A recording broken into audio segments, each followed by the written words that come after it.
दोस्तों आज हम लोग बात कर रहे हैं डेट की। तो डेट और इक्विटी में ये बहुत इंपॉर्टेंट चीज़ है कि डेट को आप यूज़ करते समय एक चीज़ का ध्यान रखें कि डेट ट्रैप क्या चीज़ होती है और ये कैसे स्टार्ट होता है। डेट ट्रैप क्या है? एक ऐसा जाल जहाँ एक लोन को भरने के लिए आप दूसरा लोन लेते हैं, उसके भरने के लिए तीसरा लोन लेते हैं और एक दिन आपको अंत में सब चीज़ों से छुटकारा पाने के लिए बहुत ही सस्ते दामों पर चीज़ों को बेचना पड़ता है या हो सकता है पूरे बिजनेस को लॉस में शट डाउन करना पड़े। तो इस ट्रैप में आप ना फंसें, इसके लिए कुछ इंपॉर्टेंट स्टेप्स होते हैं जो आपको ये बताएंगे कि डेट ट्रैप होता क्या है। तो आज हम एक कहानी समझते हैं कि डेट ट्रैप कैसे स्टार्ट होता है। तो मेरे क्लाइंट हैं, उनके बिजनेस में जब कोविड आया तो सभी की स्थिति टाइट थी और उनके बिजनेस में भी स्थिति सेम वैसी थी जैसी कि आपके बिजनेस में रही होगी। उन्होंने उस समय अपनी फैक्ट्रियों को बंद तो कर दिया, बट उन्होंने जो अननेसेसरी खर्चे थे उनको बंद नहीं किए और उनको जारी रखा जिनको उनको बंद कर देना चाहिए था। उन खर्चों को पूरी करने के लिए उन्होंने अनसिक्योर्ड बिजनेस लोन लिया।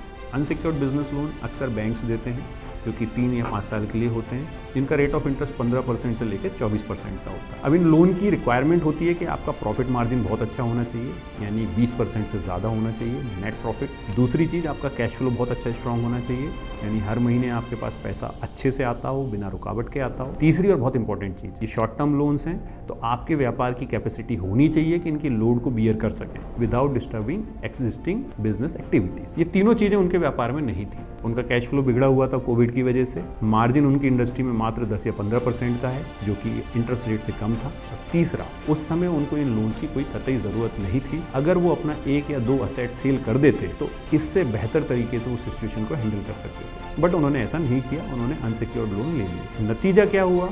आज उनका जो प्लांट है बंद पड़ा हुआ है और अभी उस प्लांट को वो सेल करने की कोशिश कर रहे हैं पिछले 1-1.5 साल से, तो सेल नहीं कर पा रहे हैं। अब बात करते हैं सॉल्यूशन की कि आप इस स्थिति में ना फंसे तो आपको क्या करना चाहिए। सबसे पहली चीज़ तो आपको अपने बिजनेस का कैश फ्लो मेजर करना चाहिए। कैश फ्लो क्या होता है?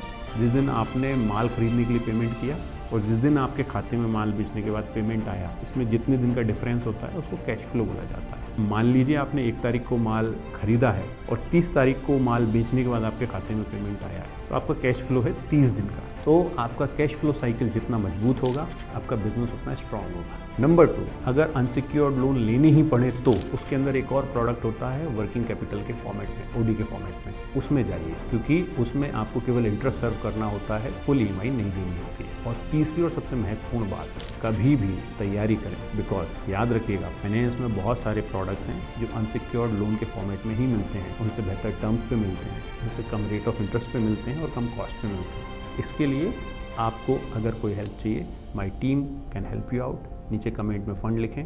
जय हिंद।